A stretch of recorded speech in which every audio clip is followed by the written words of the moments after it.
I sent the message on a Tuesday afternoon right after lunch, while my phone still smelled like sanitizer and bad coffee. Nothing dramatic, just a short note in the family group chat saying I'd been invited to an award ceremony and that it would mean a lot if they came. I added the date, the location, and that it was formal. Then I put the phone down and waited. The typing bubbles showed up almost immediately. That part didn't surprise me. What surprised me was how fast my sister Brooke answered. She didn't ask what the award was. She didn't ask why it mattered. She laughed, not with emojis, with words. She wrote that it was a stupid award and that she didn't have time for things like that. She said she already had tickets to a concert that night and wasn't missing it for some internal military thing. I stared at the screen longer than I should have. The words sat there like they'd been waiting for permission to hurt. A few seconds later, my mom chimed in. She said she understood Brooke's point. These ceremonies were always last minute, she said. Hard to plan around. Then my dad added his contribution, which somehow made it worse without being longer. He wrote, "Don't blame us if we don't go." I read that line twice. Don't blame us. Like I'd ask them to pick me up from the airport. Like this was an errand. Like it was something inconvenient I should have known better than to ask for. I typed a response. Deleted it. Typed another. Deleted that too. I thought about explaining what the award was connected to. I thought about saying I couldn't talk about details, but that it mattered. I thought about pointing out that I didn't ask for much. All of that sat in my head, fully formed, ready to go. Instead, I typed one word. All right, that was it. No punctuation, no follow-up. I hit send and locked my phone. Right there is where I'll pause for one quick second.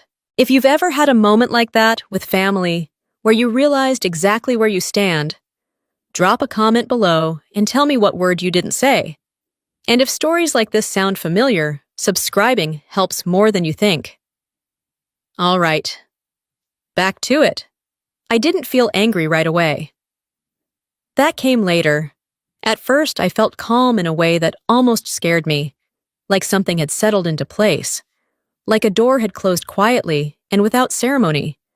For context, my family thinks they know what I do for a living. They know I'm in the Navy. They know I work in an office most days. What they don't know is what that office actually does. I've never corrected them when they called it logistics or paperwork or some admin role, not because I was embarrassed, but because I wasn't allowed to explain, and over time it just stopped feeling worth the effort. So when Brooke threw out that comment about a stupid award, it fit neatly into the version of me they'd already decided on. Safe job, small role, nothing headline-worthy. The thing is, the invitation wasn't vague. It didn't say participation award or team luncheon. It came with a schedule, security instructions, and a list of people I wasn't supposed to talk to beforehand. It came from a department email address most people wouldn't recognize, but everyone inside the building would. It came after months of silence and reviews I hadn't been allowed to discuss with anyone outside work. But none of that mattered in the group chat. What mattered was that Brooke had plans, and my parents didn't feel like pushing back. I set the phone face down on the counter and finished my coffee. I had a briefing in 40 minutes and a stack of notes that still needed review. Whatever reaction I'd hoped for from my family, I'd gotten my answer. Later that night, I replayed the exchange in my head while packing for the ceremony. I wasn't packing a gown or anything dramatic, just a dark dress that fit regulations and didn't draw attention. The kind of thing you wear when you don't want to be memorable, just present. I wondered briefly if I should have phrased the invitation differently. Maybe I should have emphasized the formality. Maybe I should have said it was important to my command. Maybe I should have asked instead of told. Then I remembered that I had asked, politely, clearly, and the answer had been laughter. The next morning, Brooke sent a follow-up message in the chat. She joked about how I'd probably get another certificate to hang in my office. She added that she hoped I'd have fun playing dress-up. No one told her to stop. I didn't reply. At work, the day moved the way days always do, meetings, secure rooms, conversations that stopped when doors opened. Nobody there laughed when they mentioned the ceremony. Nobody called it stupid. Nobody treated it like a favor I was asking for. By the time I left the building, my phone had buzzed again. My mom asked if the ceremony was going to be recorded. She said maybe they could watch part of it later, if they had time. I didn't answer that either. That night, I laid the dress out on the chair and set my alarm earlier than usual. I checked the address again, then checked it a second time, just to be sure. The event wasn't downtown, but close enough that traffic could get messy. I added extra time. Before bed, I picked up my phone one last time. The group chat was quiet. No apologies. No change of plans. Just the messages sitting there exactly as they'd been sent. I put the phone on the nightstand face down again and turned off the light. Somewhere across town, Brooke was probably checking her concert tickets, thinking about parking and merch lines. My parents were probably deciding what time to leave the house and whether to eat beforehand. None of them knew what the next 24 hours would bring. Not because I had planned anything, not because I was trying to prove a point. Just because some things don't wait for permission to be understood. I fell asleep faster than I expected, with the word, "all right," still echoing in my head. Not as acceptance, but as a line I wasn't going to cross back over. I woke up before my alarm and lay there staring at the ceiling, listening to the house settle the way it always did right before morning. My phone was still face down on the nightstand, exactly where I'd left it, and I didn't flip it over. I already knew nothing had changed. Getting dressed felt automatic. Navy mornings usually do. Shirt, shoes, keys.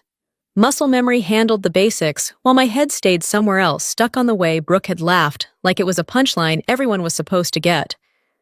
That laugh wasn't new. It just sounded the same way it always had. Growing up, our family had a system, even if no one ever admitted it out loud. Brooke was the center. Everything else rotated around her. Her schedule decided dinner times. Her moods decided the temperature of the room. If Brooke had something going on, it mattered. If I did, it was nice. Appreciated. Optional. I learned that difference early. When Brooke had a school play the whole week, was about rehearsals and costumes. When I had a science fair, my dad asked how it went while he was tying his shoes. If Brooke had a bad day, everyone adjusted. If I did, I learned to handle it quietly. No one told me to be invisible. I just noticed when it was convenient. At family gatherings, relatives asked Brooke what she was up to before their coats were even off. They asked about her job, her plans, her latest idea. By the time the questions made their way to me, the conversation had already drifted. Someone needed another drink. Someone wanted dessert. I didn't resent her for it. Not then. I told myself it was just how families worked. Someone always talked louder. Someone always needed more space. My parents liked to say I was independent, low maintenance, easy. They said it like it was a compliment, and I accepted it because pushing back felt unnecessary. Independence came with fewer expectations, fewer disappointments. When I told them I was joining the Navy, Brooke reacted the way she reacted to most things that weren't about her. Mild interest, a quick joke. She said something about uniforms and rules and asked if I'd get seasick. My mom worried about safety. My dad nodded and said it sounded stable. Stable. That word followed me for years. At holidays, Brooke's career was described as exciting, dynamic, full of potential. Mine was described as steady, reliable, a good fallback. Nobody asked what I actually did. When they did, I gave the safest answer possible. Analysis, support, office work. That answer stuck. Over time, it hardened into a version of me they all agreed on. I was the one with benefits and structure, the one who didn't take risks, the one who worked behind a desk while other people did the interesting stuff. I stopped correcting them because correcting them never changed anything. It just slowed the conversation down. When Brooke talked about her work, she got reactions. Sympathy when things were hard. Applause when things went well. When I mentioned something stressful, my mom would say, Well, at least you have job security. That was usually the end of it. It wasn't cruelty. It was something quieter than that. Familiar, comfortable. At some point, I realized my role wasn't to be celebrated. It was to be counted on. If something needed handling, I handled it. If a form needed signing, I reminded them. If a plan fell apart, I adjusted. Being useful earned me a kind of trust that didn't require attention. Brooke, on the other hand, was allowed to take up space. She was allowed to change her mind. She was allowed to fail loudly and recover publicly. Every shift in her life became a family event. I learned to watch rather than compete. When people ask why I don't talk much about my work, I usually say it's habit. That's part of it. The other part is that for a long time, I learned nothing good came from trying to stand in the same light as my sister. The light was already claimed. Anything I brought into it just looked smaller by comparison. The Navy fit that version of me in ways I didn't expect. Clear roles, clear expectations. You did your job, and if you did it well, someone noticed. Not everyone, just the people who needed to. That was enough. At home, none of that translated. If I came back on leave, Brooke would ask if I was still doing the same thing. My dad would ask when I planned to settle somewhere permanently. My mom would ask if I was eating well. No one asked what I was proud of. So when I sent that message about the award, it wasn't about recognition. It wasn't about proving anything. It was about presence. About whether they'd show up when it wasn't easy or familiar or centered on Brooke. Their answer told me more than the words themselves. I grabbed my bag and headed out the door, the cool air snapping me awake the rest of the way. Driving to work, I thought about how many times I'd accepted being the background without questioning it. How often I'd chosen quiet because it felt simpler. At a red light, my phone buzzed again. I didn't pick it up. I already knew it would be something casual. A joke. A deflection. Brooke had a way of softening insults after the fact, turning them into misunderstandings if anyone pushed back. The light turned green. I drove on. By the time I parked, the feeling in my chest had shifted. It wasn't hurt anymore. It was clarity. The kind that doesn't feel dramatic, but changes how you stand. Inside the building, everything ran on routine. Badges scanned. Doors locked behind me. Conversations stayed clipped and professional. Here, nobody assumed they knew my limits based on how quiet I was. Nobody confused silence with lack of impact. I sat down at my desk and opened the first report of the day. Lines of text scrolled past, familiar and precise. This was work that didn't ask for applause. It just asked for attention. As I read, I realized something I hadn't fully admitted before. I wasn't upset that my family didn't understand my job. I was upset that they never tried, that they decided who I was years ago and never updated the file. Brooke's comment hadn't hurt because it was sharp. It hurt because it was predictable. I closed the report, took a breath, and reached for my notebook. There was a lot to get through before the day ended, and none of it would wait for family opinions. The ceremony was coming whether they believed in it or not. And for the first time, I didn't feel the urge to make them believe anything at all. I slid my badge into the reader and waited for the soft click that meant the door had accepted me. It always took half a second longer than I expected, just enough time to remind me that access wasn't assumed here. You earned it every day. Inside, the lights were already on.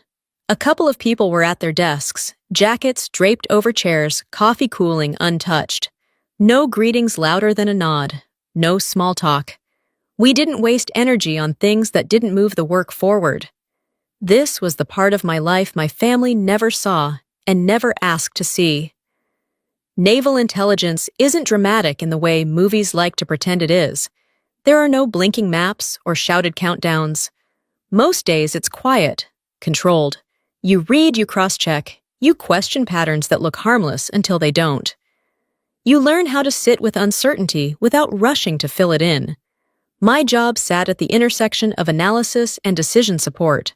I wasn't the one giving orders, and I wasn't the one carrying them out. I was the one expected to notice what everyone else missed before it turned into a problem someone else had to solve under pressure. It took time to get there. When I first joined the unit, I was the newest person in the room more often than not. Younger, quieter, female in a space where nobody said that mattered, but everyone noticed anyway. I didn't stand out, and that worked in my favor. People talked freely around me. They assumed I was there to take notes. I did take notes, just not the kind they expected. The early months were about learning what not to say, what not to repeat, how to phrase a concern without sounding like an accusation. Intelligence work isn't about being right loudly. It's about being precise at the exact moment someone is willing to listen. I learned fast. There were nights when I stayed late because something in a report didn't sit right. A detail that technically fit but felt off. A gap that wasn't big enough to flag on its own, but didn't line up with what we'd seen the week before. I learned to trust that instinct without overselling it. That's not something you explain easily at family dinner. When my mom asked what I did all day, I said I analyzed data. When my dad asked who I worked with, I said a team. When Brooke joked that I must be good at spreadsheets by now, I smiled and let it land. Correcting them would have meant explaining why I couldn't correct them. It was easier to let the misunderstanding settle in. Inside the building, nobody misunderstood what was at stake. There was a senior analyst who used to stop by my desk without warning. He never stayed long. He'd ask one question, listen to my answer, and leave. No feedback, no praise. The first time he did it, I assumed I'd messed something up. A few weeks later, he did it again. Same pattern. Then again. Eventually, someone told me that was his way of checking whether you were paying attention to the right things. If he stopped coming by, that's when you worried. He never stopped. I didn't tell my family about the nights I drove home replaying scenarios in my head, wondering if I'd pushed hard enough on a point, or if I'd let something slide because I didn't want to sound alarmist. I didn't tell them about the tension that came from knowing your work mattered, even if your name never left the room. At home, the story stayed small. Brooke once asked if I ever thought about switching to something more visible. She said it casually like advice, like she was doing me a favor. I told her I was where I needed to be. She laughed and said she could never work somewhere no one knew what she did. That was the point. In intelligence, visibility usually means something went wrong. As the months passed, my responsibilities expanded, not in big announcements, just in quiet additions. I was looped into conversations earlier, asked for input before conclusions were drafted. Given data sets that hadn't been fully scrubbed yet, which was a sign of trust. I learned how to brief without theatrics, how to present findings in a way that respected the chain of command and the time of the people listening. You didn't tell them what to think. You showed them what you saw and why it mattered. There was a moment about a year in when a decision went out that aligned exactly with a concern I'd raised days earlier. Nobody referenced my name. Nobody needed to. The adjustment happened. The risk narrowed. That was the reward. I left the building that night feeling the kind of tired that doesn't come from hours, but from holding responsibility without sharing it. The kind that makes silence feel heavy instead of peaceful. At home, my phone lit up with a message from Brooke asking if I'd be around for the holidays. She wanted to know early so she could plan. I said yes. She reacted with a thumbs up and nothing else. There was no part of that exchange where it made sense to mention the work I'd just done. The disconnect grew slowly, like things usually do. My world expanded inward, deeper into systems and assessments, and decisions that never made the news. My family's image of me stayed flat, unchanged from the version they'd settled on years ago. I didn't mind most days. It was easier to exist without expectations than to constantly adjust them. But there were moments, usually late at night, when I wondered what it would be like to be seen clearly without having to explain myself. Not praised, just understood. Those thoughts stayed in my head where they belonged. When the first email came through asking for background on a project I'd worked on, I assumed it was routine. Requests like that happened all the time. Clarifications, documentation, another layer of review. I answered the questions carefully, sticking to approved language. I forwarded the request to the right people. I went back to what I'd been doing. A week later, another email followed. Different sender, same topic, more detailed questions. That got my attention. I didn't tell my family about that either. Not because it was secret, but because at that point, it still didn't feel real. Things inside this world only mattered once they reached a certain threshold.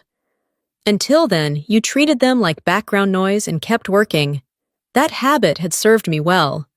I leaned back in my chair and looked at the screen lines of text filling the space where certainty usually lived. Whatever this was turning into, it wasn't something I could explain over dinner or in a group chat. It wasn't something Brooke would recognize as important until someone else labeled it that way. I straightened up, pulled the file closer, and started reading again.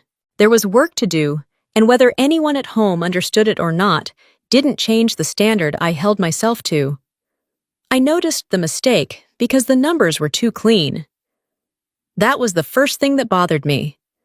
The data lined up in a way that looked impressive at a glance, like someone had smoothed out the edges to make the picture easier to sell. I leaned closer to the screen and scrolled back, checking the source tags. Same feed, same time window, different assumptions. I didn't say anything right away. In intelligence, timing matters as much as accuracy. You don't interrupt just because you're uncomfortable. You interrupt when you're sure. By the time I raised my hand, the room had already moved on to the next slide. I cleared my throat and asked them to pull the previous data set back up. No accusation. Just a question about why one variable had been weighted differently. The room went quiet in that way it does when people realize they may have missed something. 10 minutes later, the recommendation changed. Nobody said my name. Nobody needed to. The adjustment was logged and the meeting continued. That was how it worked. You didn't collect credit. You reduced risk. Afterward, one of the analysts stopped by my desk and nodded once. "Good catch," he said, already turning away. That was the entire conversation. I sat there for a moment, hands resting on the keyboard, feeling the familiar mix of relief and tension. Relief that we'd caught it in time. Tension from knowing how close it had come to slipping through. This was the cost of staying silent. You carried the weight without the outlet. Later that afternoon, my phone buzzed with a message from my mom asking if I'd be home for my cousin's birthday dinner. I typed yes and added that I might be late. She replied with a thumbs up and a reminder to bring dessert if I had time. There was a strange whiplash in switching between those worlds. 1 minute, you're adjusting something that could change how resources move across a region. The next, you're being asked to pick up a cake. I didn't mind the contrast most days. It kept me grounded. But sometimes it made the silence feel heavier than it needed to be. At the dinner, Brooke dominated the conversation the way she always did. She talked about a project at work that had gone sideways, about how exhausting it was to manage people who didn't know what they were doing. Everyone listened. My dad asked follow-up questions. My mom shook her head sympathetically. When someone asked how my job was going, Brooke jumped in before I could answer. She joked that I probably couldn't talk about it anyway, that it was all classified spreadsheets and meetings. I smiled and said it was fine, busy. That was all it took to move the conversation on. No one noticed the way my jaw tightened when Brooke said classified spreadsheets like it was a punchline. No one noticed because they weren't looking. I excused myself early, citing an early morning. In the car, I sat with the engine off for a few seconds, hands on the steering wheel staring through the windshield. I wasn't angry. I was tired in a way sleep didn't fix. The next week brought another long stretch of late nights. A developing situation overseas meant more eyes on our section, more requests for rapid assessments. The work sped up, and with it came a different kind of pressure. There's no applause when things go right, but there's always a record when they don't. One evening, I caught myself rereading the same paragraph for the third time. I pushed back from the desk and rubbed my eyes. That was when the thought crept in uninvited and unwelcome. What if I said something just once? Not the details, not the sensitive parts, just enough to change the picture they had of me. I dismissed it almost immediately. That wasn't how this worked. You didn't reshape your life around other people's assumptions. You did your job and trusted that it mattered, even if the people closest to you never saw it. Still, the thought lingered. The silence wasn't neutral anymore. It was starting to feel like a choice I was making for everyone else's comfort. A few days later, I got an email asking me to sit in on a briefing I hadn't been scheduled for. It wasn't a big deal on paper, just an extra set of eyes. But it meant my work was being pulled into a different conversation, one that sat a level higher than where I usually operated. I went. I listened. I answered when asked. After the meeting, my supervisor told me to stay behind. He didn't say much, just that leadership had been paying attention to how certain pieces fit together, and that consistency mattered. I nodded and went back to my desk. That night, Brooke called while I was heating up leftovers. She wanted to complain about our parents being difficult about holiday plans. She talked for 10 minutes without stopping building momentum as she went. I made the right noises at the right times. At one point, she paused and asked if I ever felt bored at work. She said she couldn't imagine doing the same thing every day without any recognition. I looked at the microwave counting down and said no. I wasn't bored. She laughed and said I was lucky to be so easygoing. After we hung up, I stood there holding a plate that had gone cold. The word easygoing stuck with me longer than it should have. It sounded like another way of saying forgettable. The next morning, I caught a small error in a draft that had already been cleared by 2 other sections.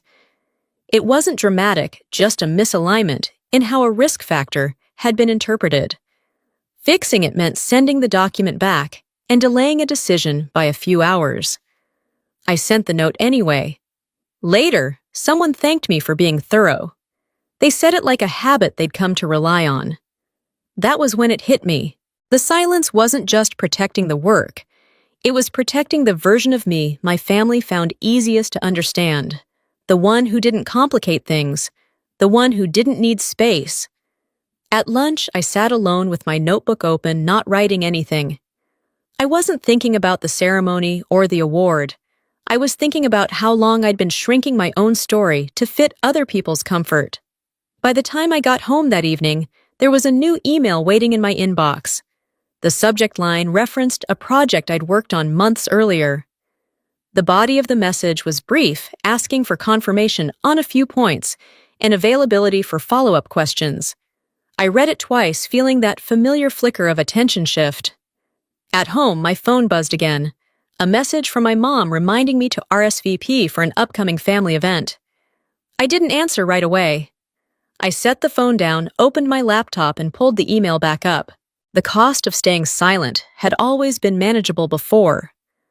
Lately, it was starting to feel heavier, like something that demanded a decision instead of patience. I took a breath and began typing careful, with every word, fully aware that some things change, not because you announce them, but because you finally stop pretending they don't matter. I almost deleted the email without opening it, not because I thought it was spam or a mistake, but because I recognized the sender's domain immediately and felt that familiar tightening in my chest. Messages from that address didn't come often, and when they did, they usually meant more work, not congratulations. I opened it anyway. The wording was careful and dry, the way official messages tend to be. It thanked me for my contributions to a recent project and said the review committee had requested additional information. There was no mention of awards, no hint of outcomes, just a list of questions and a deadline. I answered them the same way I answered everything else: direct, precise, within bounds. Then I forwarded the thread to the appropriate internal contacts and moved on with my day. That should have been the end of it. A week later, another message came in. Different name, same topic. This time, the questions weren't about process. They were about impact, how decisions had shifted, what changed as a result, what risks had been avoided. That made me pause. I didn't tell anyone at home, not my parents, not Brooke. I'd learned the hard way that sharing half-formed things only invited opinions that didn't help. Until something was real, it stayed inside the building.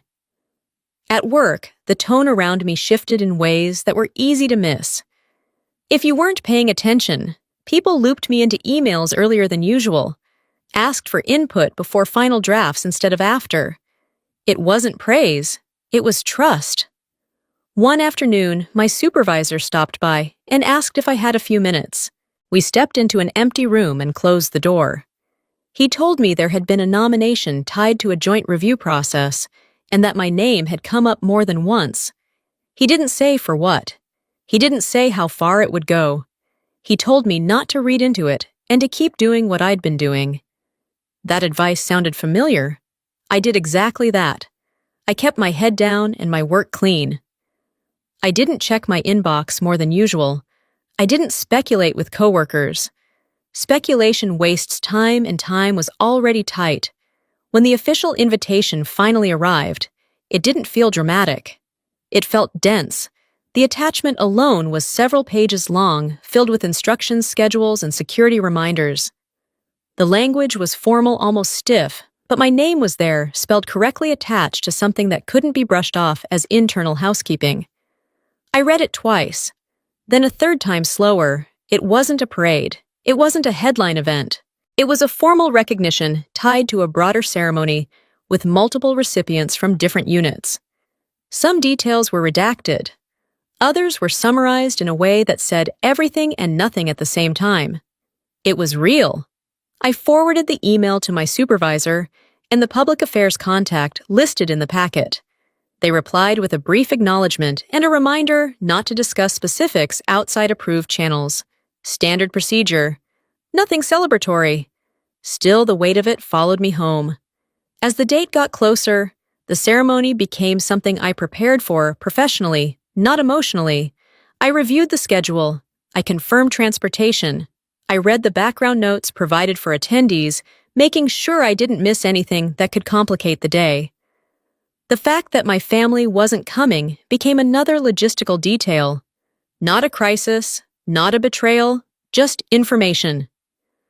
Still, there was a part of me that noticed the quiet. Not the quiet of secrecy, the quiet of realization. I'd invited them because that felt like the right thing to do, not because I needed them there. Their reactions stripped away whatever hope I'd attached to the gesture without me fully realizing it was there. The ceremony wasn't about validation. It was about acknowledgement from people who understood the work. People who didn't need it, explained in simpler terms. That understanding settled in slowly, like a shift in posture, rather than a sudden change of heart. The night before the ceremony, I laid out what I'd wear and set my alarm earlier than usual. I checked the address again and confirmed the route. Everything was where it needed to be. Before turning in, I glanced at my phone. The group chat was quiet again. No reconsideration, no apology, no follow-up questions. I turned the phone face down and left it there.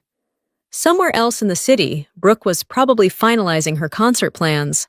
My parents were likely thinking about traffic and parking and whether to eat before they left. None of that touched what I was preparing for. I shut the laptop, turned off the light, and focused on the practical details ahead. Whatever the ceremony turned out to be, it wasn't something I needed my family to take seriously for it to matter. I adjusted the collar once, then stopped myself from touching it again. The mirror didn't need another check. Everything was where it was supposed to be. That was the point of uniforms and rules and schedules. You prepared so you didn't have to think about yourself when it mattered. Downstairs, the lobby was already busy. Security checkpoints funneled people into neat lines.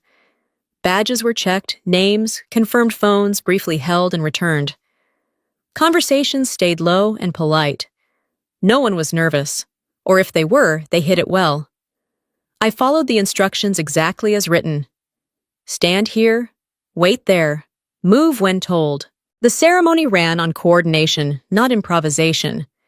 Inside the ballroom, rows of chairs faced a modest stage. Nothing flashy, no dramatic lighting. Just a podium, a screen, and a few flags positioned with careful symmetry. This wasn't a spectacle. It was a process. I found my seat among people I recognized from meetings and briefings. Some nodded. A few smiled. No one made a big deal out of it. That helped. The program started on time. An official welcomed everyone and spoke in measured tones about service responsibility and outcomes that don't make headlines. The screen behind him cycled through names and titles as different groups were acknowledged. I focused on my breathing and the feel of the chair beneath me. This wasn't about performance. It was about being present and not getting in the way. When my name appeared on the screen, it looked strange, familiar and unfamiliar at the same time. I stood when prompted, walked to the stage, accepted the plaque, shook hands, and posed briefly for a photo I hadn't asked for. The applause was polite, controlled. Then it was over. I returned to my seat and listened to the rest of the program, my thoughts moving slower than usual. Somewhere across town, Brooke was probably finding her section weaving through the crowd with her ticket held high. My parents were likely settling into their seats, making comments about the opening act. They weren't thinking about me. I knew that. And for the first time, it didn't bother me. After the ceremony, people filtered out in small groups. There were handshakes and quiet congratulations. Someone mentioned that a local station had picked up footage for a short segment. Another person joked about hoping the camera angles were forgiving. I didn't think much of it. By the time I stepped outside, the air had cooled. I checked my phone for the first time since arriving. A couple of messages from work contacts. Nothing from my family. I ordered a ride and waited near the curb watching cars slide past. The city looked the same as it always did. Neon signs flickered in the distance. Traffic moved in fits and starts. My ride arrived and I slid into the back seat, finally allowing myself to exhale fully. Halfway home, my phone buzzed again. Then again, and again. I glanced down. Missed calls, text notifications, the family group chat lighting up in rapid succession. I didn't open it right away. When I did, the first message was from my mom. She asked if I was okay. The second said they'd just seen something unexpected. The third came from my dad asking why strangers were looking at them. Then Brooke's message landed. She wrote that my face had appeared on the big screens at the concert venue. She said people around them had started whispering. Someone behind them had read my name out loud. Another person had asked if they were related to me. She added a line about how wild it was, how she hadn't known, how nobody had known. I sat there, phone resting in my palm, watching the city pass by the window. The timing was almost too precise. The segment must have run during a break between sets. The venue was known for rotating live feeds and local highlights between performances. Nobody planned that. It just happened. My mom's next message said people nearby had started asking questions. What did she do? Where did she work? Why hadn't they mentioned it before? My dad wrote that he hadn't known what to say, that he'd laughed it off at first, that it had felt awkward. Brooke sent another message, this one shorter. She said she didn't realize the award was that kind of thing. I thought back to the way she'd laughed in the group chat, the ease of it, the confidence, the way she'd closed the door without checking what was on the other side. I didn't respond. The ride pulled up to my building, and I paid without looking at the receipt. Inside my apartment, the silence felt different than it usually did. Less empty, more intentional. I set the plaque on the counter and kicked off my shoes. The phone kept buzzing. More messages came in. My mom said she was proud. My dad said it must have been an important night. Brooke said she wished she'd known. That last one sat there longer than the rest. Known what, I wondered? That it mattered, that other people would see it, that strangers would recognize something she hadn't bothered to ask about. I moved through the apartment, changing clothes, washing my hands, doing normal things while the conversation unfolded without me. The shift in tone was unmistakable. Shock turning into pride, Paris edging toward something else. By the time I sat down on the couch, the messages had slowed. The initial surprise had burned off, leaving behind questions, curiosity, a sudden interest that hadn't existed hours earlier. I scrolled back up, reading the thread from the beginning. The laughter, the dismissal, the plans that mattered more. None of it had changed. The screen at the concert hadn't erased those lines. It had just added new ones on top. I locked the phone and set it aside. Outside, the city kept doing what it always did. Music thumped somewhere in the distance. Traffic hummed. People moved from place to place without knowing anything about my night or my family's. Inside, I felt steady. Not vindicated, not angry, just clear. Whatever my family was feeling now wasn't about understanding the work or respecting the silence it required. It was about being seen by other people and realizing they'd missed something that could no longer be minimized. I stood up and moved the plaque to a shelf where it wouldn't catch my eye every time I walked past. It didn't need to be front and center to exist. The phone buzzed again. This time I picked it up, read the latest message without reacting, and placed it face down on the table the same way I had when all of this started. Some realizations arrive loudly under bright lights and crowded rooms. Others settle in quietly after the noise fades when you finally understand which moments mattered and which ones didn't need an audience at all. I woke up to my phone vibrating against the nightstand, not ringing, just buzzing in short bursts like it was trying not to be rude. I didn't reach for it right away. I already knew who it would be. When I finally picked it up, the screen was a stack of missed calls and messages, all from the same names. The tone had shifted overnight. The shock from the concert had worn off, replaced by something more organized. My mom's messages came first. She said she hadn't slept much. She said she kept thinking about how surprised she'd been, how proud she felt. She asked how I was feeling and whether I'd eaten after the ceremony. My dad followed with shorter texts. He said people at the concert had asked questions he hadn't known how to answer. He said it was impressive. He said he wished he'd known sooner. Then there was Brooke. Her messages were different, polished, careful. She said she'd looked up the award after the show. She said she didn't realize it was such a big deal. She added that she'd told a few people I was her sister and that they'd been impressed. That last part stuck. I got out of bed and made coffee, letting the phone sit where it was. The smell filled the kitchen, familiar and grounding. Outside, the morning moved along like nothing unusual had happened. People walked dogs, cars backed out of driveways. Life kept its schedule. By the time I sat down with my mug, more messages had come in. My mom asked if reporters might reach out. She said someone from her neighborhood group had already mentioned seeing a clip online. My dad wondered if the Navy would want to do a follow-up story. Brooke suggested posting an old photo of us together. She said it would be nice for context. She asked which picture I liked best. I scrolled through the thread slowly, not rushing, not reacting. The words were upbeat now, supportive, proud. The same people who'd brushed off the invitation were suddenly eager to participate. I thought back to the way Brooke had laughed when I sent the message, the way she'd closed the conversation without a second thought. That hadn't been confusion. It had been certainty. The certainty was gone now. I didn't respond immediately. Instead, I opened my email and skimmed through work messages. A couple of notes from colleagues, one brief congratulatory line from someone I respected, followed by a question about next week's briefing.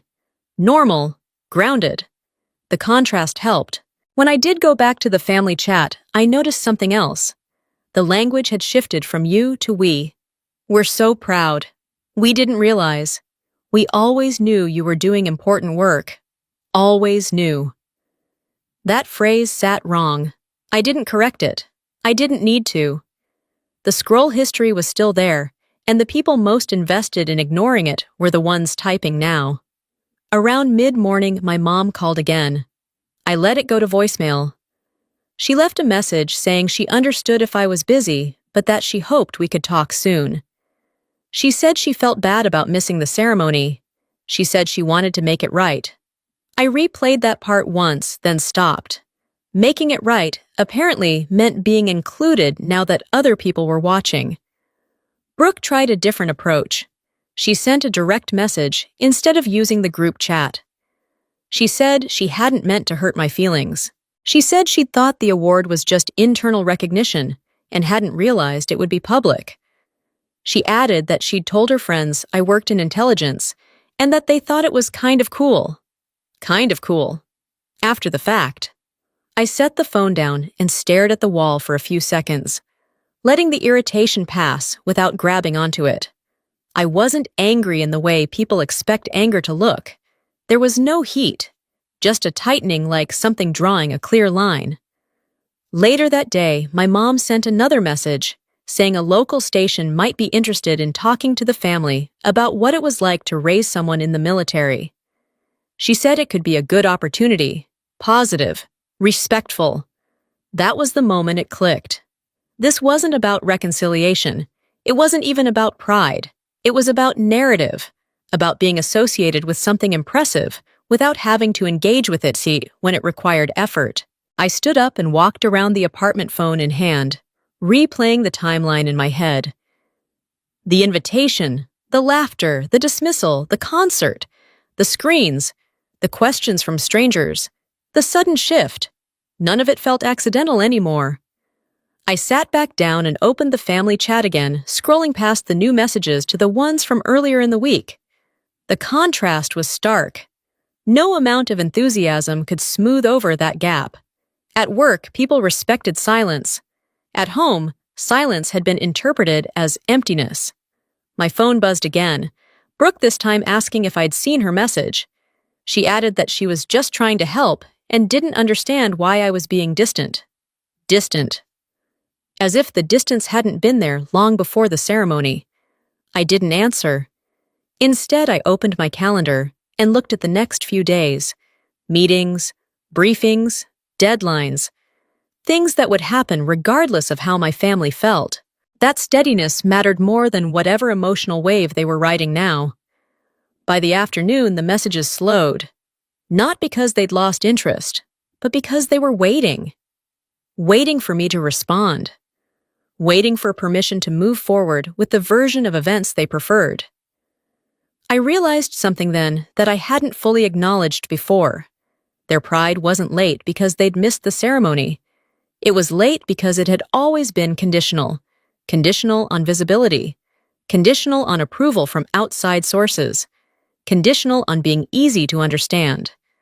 I picked up my phone and typed a reply, then stopped. Deleted it. Typed another. Deleted that, too. The instinct to smooth things over was still their muscle memory from years of playing the role that kept everyone comfortable. But the comfort had always come at my expense. I locked the screen without sending anything and set the phone down. The apartment felt quiet, but not empty. The kind of quiet that gives you room to think without interruption. I took another sip of coffee, now lukewarm, and let my shoulders relax. Outside, the day went on. Somewhere, Brooke was probably refreshing her feed, waiting to see if I'd engage. My parents were likely telling the story again, adjusting details with each retelling. None of that required my participation. I didn't feel triumphant. I didn't feel guilty. I felt resolved in a way that didn't need validation. Family pride, when it arrives this late, doesn't feel like support. It feels like a hand reaching out only after the spotlight turns on. And for the first time, I wasn't sure I wanted to take it. I didn't answer anyone that night. I set the phone on the counter, face down, and left it there while I washed a single plate that didn't need washing. My hands needed something to do while my head caught up. The next morning, I brought the issue to work instead of letting it sit.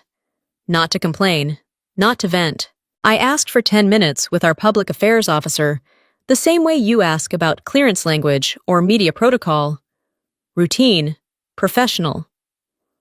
Her office was small and windowless, stacked with binders, and a whiteboard full of notes from briefings that never made the news. She listened without interrupting while I explained sticking to facts, family, messages, public attention I hadn't invited, pressure to participate. She nodded once and asked a couple of clarifying questions. Not about my feelings, about scope.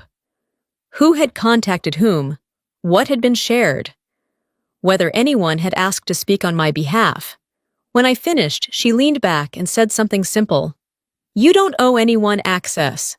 She didn't tell me what to say. She didn't draft a response. She reminded me that boundaries weren't a personal failing. They were part of the job. I left her office lighter than I'd walked in. At my desk, I pulled up the family chat and read through the messages again, this time without the emotional noise. Patterns stood out more clearly when I wasn't reacting. The shift in tone, the sudden urgency, the way everything was framed as concern while still centering their needs. I didn't need to argue with that. I needed to define limits. I typed slowly, not because I was unsure, but because I wanted the words to stand on their own without explanation. No backstory, no justification, just the line. I said I wasn't comfortable with anyone speaking publicly about my work or my career. I said I wouldn't be participating in interviews or features that involved my personal life. I asked that they not contact my unit, my colleagues, or anyone connected to my job. I added one more sentence. I said it hurt to see something dismissed when it was private and claimed when it became visible. I didn't quote Brooke. I didn't reference the group chat earlier in the week. The record didn't need help. I read it once more and hit send. The typing bubbles appeared almost immediately. My mom replied first. Her message came in a block long and careful. She said she understood my need for privacy. She said they were just excited. She said they were proud in their own way, and that I might be reading too much into things. My dad followed with a shorter response. He said he didn't appreciate being told what he could or couldn't say about his own daughter. He said they had supported me the best they knew how. Brooke didn't send one long message. She sent several short ones back to back. She said I was overreacting. She said I was embarrassing the family. She said I was acting like they'd done something unforgivable when it was just a misunderstanding. The word misunderstanding landed with a dull thud. I didn't respond. That was the hardest part. Not sending another message, not clarifying, not softening the edge to keep things comfortable. I could feel the old instinct pulling at me, the urge to smooth things over before they escalated. I stayed still. At work, the day unfolded normally. Briefings, updates, a quick exchange with a colleague about an upcoming assessment. Nobody mentioned the ceremony. Nobody asked about my family. The world I trusted continued to operate on facts and follow-through. During lunch, I muted the family chat. Not blocked, not deleted. Muted! The messages would still arrive, but they wouldn't interrupt my day. The quiet that followed was immediate. Later that afternoon, Brooke tried again, this time through a different channel. She sent a message saying she didn't recognize me lately. She said she felt shut out and accused me of choosing my job over family. I stared at that one longer than the others. I had chosen my job many times.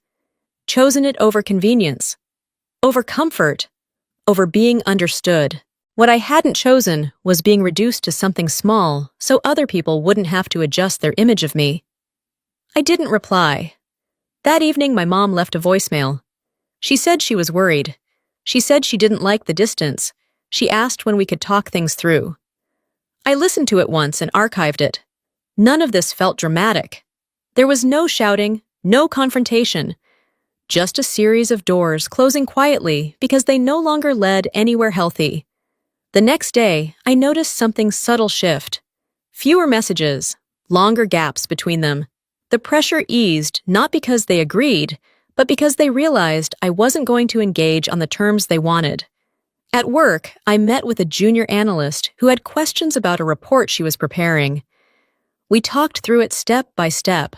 She listened closely, asked smart questions, and adjusted her approach without defensiveness. Before she left, she thanked me for taking the time. She said it helped to know where the line was and why it mattered. I thought about that later driving home. How clarity, when offered calmly, tends to do that. It creates space instead of conflict. Back at the apartment, I made dinner and ate standing at the counter phone, untouched on the other side of the room. The absence of constant buzzing felt strange at first, then normal. I didn't feel guilty. I didn't feel triumphant. I felt settled. For years, I'd believed keeping the peace meant staying quiet. That silence was the price of belonging. What I was learning now was that peace built on erasing yourself isn't peace at all. It's compliance. The boundary didn't change my family. It changed my access to the version of them that only showed up when it benefited them. As the night went on, I checked my calendar for the next day and set my alarm. The routines that mattered stayed in place. The work continued. The standards didn't shift just because the personal side of my life had. Before bed, I glanced at the phone once more. No new messages, no apologies, no breakthroughs. That was fine. I set it face down again, turned off the light, and let the quiet hold. The kind of quiet that doesn't demand anything from you. The kind that comes after you stop negotiating your worth and start deciding where your time actually belongs. I didn't announce anything. I didn't send a final message or make a show of stepping back. I just let the silence do its job. The first sign that things were changing came from someone I hadn't heard from in years. A distant cousin messaged me on social media, asking if everything was okay. She said she'd seen Brooke post something vague about family drama and boundaries and hadn't known what to make of it. I thanked her for checking in and kept my reply short. That was becoming a habit. Brooke's posts grew more frequent over the next few days. Not direct. Never naming me outright. Just quotes about loyalty and family sticking together. Comments about people changing when they think they're better than everyone else. The kind of content that invited sympathy without inviting questions. People responded the way people always do. Some agreed. Some asked what happened. A few tagged others speculating quietly in the comments. What Brooke hadn't expected was the pushback. Someone asked why she'd skipped the ceremony if it mattered so much now. Another asked why she was posting about Pride after joking about concerts all week. One person mentioned seeing the earlier group chat screenshots circulating privately, and said the situation seemed more complicated than Brooke was making it sound. That comment disappeared within minutes. At home, my parents tried a different angle. My mom called and left a voicemail saying she didn't like how things were being perceived. She said people were asking questions. She said it felt uncomfortable being put in the middle. I listened to the message once and deleted it. At work, nobody mentioned any of it. That separation held firm. My world there continued to function on a different set of rules, ones that didn't bend based on social pressure or family dynamics. During a late afternoon meeting, someone referenced a change in protocol that had come directly from an assessment I'd contributed to months earlier. It wasn't framed as a win, it was framed as progress. That distinction mattered. When I got home that evening, there was a message from Brooke waiting in my inbox. She said she didn't understand why I was letting people think badly of her. She said I could clear things up easily if I wanted to. She said family should come first. I read it, then read it again. Clear things up. The phrase suggested there was confusion, not consequences, that everything could be fixed if I just step in and manage the optics. I didn't reply. The next day, my dad sent a message asking if I planned to come by for dinner that weekend. He didn't mention the argument or the boundary. He framed it like nothing had happened, like we could just reset without addressing anything. I looked at the message and felt something I hadn't expected. Relief. Relief that I didn't have to explain why I wasn't going. I replied that I wouldn't be able to make it and wished them a good evening. No details, no apology. That was when the consequences stopped being theoretical. Brooke called later that night, voice-tight words clipped. She accused me of freezing her out on purpose. She said people were assuming things. She said she didn't deserve to look like the bad guy. I listened without interrupting. When she finished, I said one thing. I told her I wasn't responsible for managing how her choices looked to other people. She went quiet for a moment, then said I'd changed. I agreed. After the call ended, I sat there longer than usual, letting the quiet settle. This wasn't a dramatic fallout. There were no ultimatums, no declarations, just the slow realization on her end that the dynamic she relied on wasn't available anymore. Over the next week, small things surfaced. A mutual friend mentioned that Brooke seemed frustrated lately. A neighbor told my mom she'd seen the ceremony clip and asked why no one had been there to support me. My parents deflected, offering vague explanations that didn't quite land. The story they wanted to tell didn't fit the facts anymore. I noticed how often Brooke tried to reframe the situation as a misunderstanding, something mutual and messy. What she couldn't explain was why she'd mocked the invitation in the first place, or why the pride had arrived only after strangers took notice. Those details lingered. At work, a junior officer stopped by my desk to thank me for some guidance I'd given her earlier in the year. She said it had helped her navigate a tough decision, and that she appreciated how clear I'd been about expectations. Clarity again. That night, I thought about how different my sister and I handled pressure. Brooke tried to manage perception. I focused on outcomes.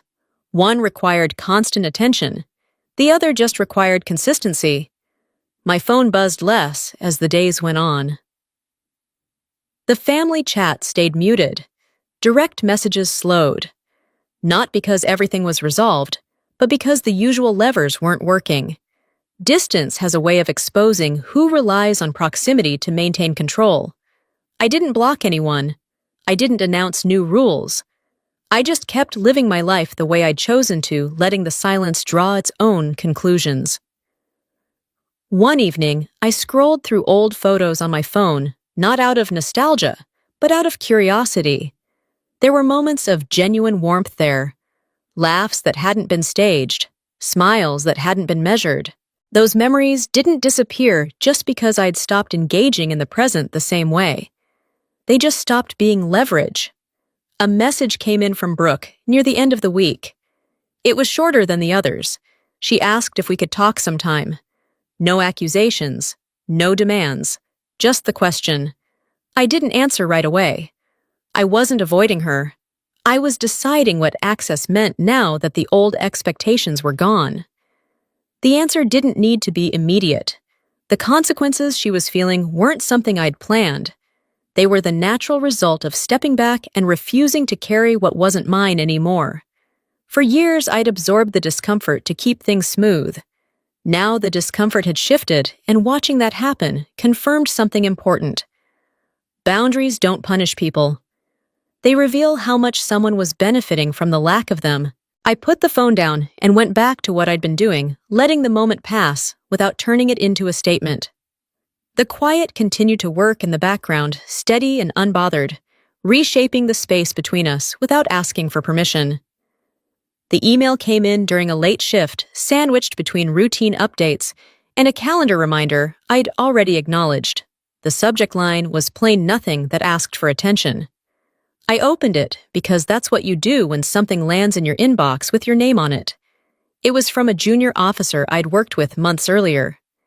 She wrote to say she'd used a framework we'd talked through during a long afternoon briefing, and that it had helped her make a call she'd been second-guessing.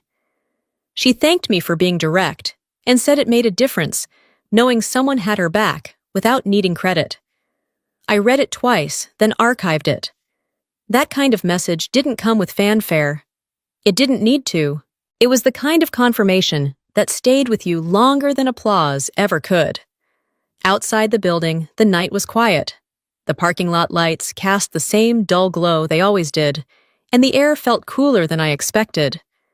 I sat in my car for a minute before starting the engine, letting the stillness settle. At home, my phone was where I'd left it. No new messages from my family. No missed calls. The silence had become familiar, less like absence and more like space. In the weeks that followed, life rearranged itself without drama. Work stayed demanding in the way it always had. New projects came in, old ones closed out. Responsibilities shifted slightly, as they do when people notice consistency and start relying on it. I went to dinner with coworkers who didn't ask me to explain why my job mattered. They already knew.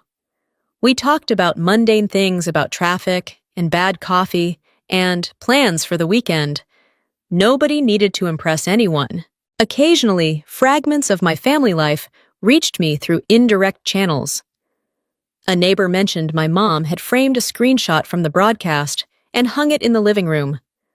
A distant relative sent a message saying my dad talked about me often now, always emphasizing how proud he was. The story they told had changed. The facts hadn't. Brooke's online presence shifted too. She stopped posting vague quotes and started sharing neutral updates again. When my name came up, it was in passing. No tags, no performances. Just distance. Just distance. Just distance.